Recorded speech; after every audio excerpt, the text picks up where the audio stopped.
தமிழக மக்களே, அதிகம் கூட்டம் கூடும் இடங்களுக்கு செல்லாதீர்கள். கூட்ட நெரிசலில் சிக்கி உயிரை விடாதீர்கள். கூட்டம் அதிகமாக கூடுகிறது என்றால் உடனே வெளியேறிவிடுங்கள்.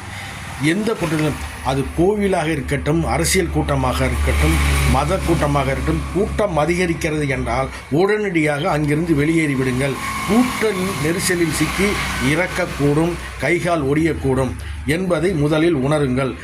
ஏன் நாம் அங்கே செல்ல வேண்டும்? கொல்லன் பட்டறையில் ஈக்கென்ன வேலை? யாரோ மந்திரி ஆவதற்கு, முதலமைச்சர் ஆவதற்கு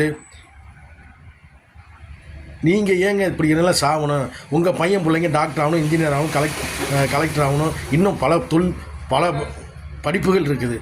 முன்னேறி வாழ்க்கையில் நீங்கள் என்ன சாதிங்க? இங்கே போய் அனாவசியம் ரோட்டில் செத்து கொடுமை. எவனோ முன்னேறி போகிறதுக்கு உங்களை ஏனியாக பயன்படுத்திக்கிறான். முதல்ல தெரிஞ்சுக்கங்க, நீங்கள் ஏனி. உங்கள் மேல் ஏறி அவர்கள்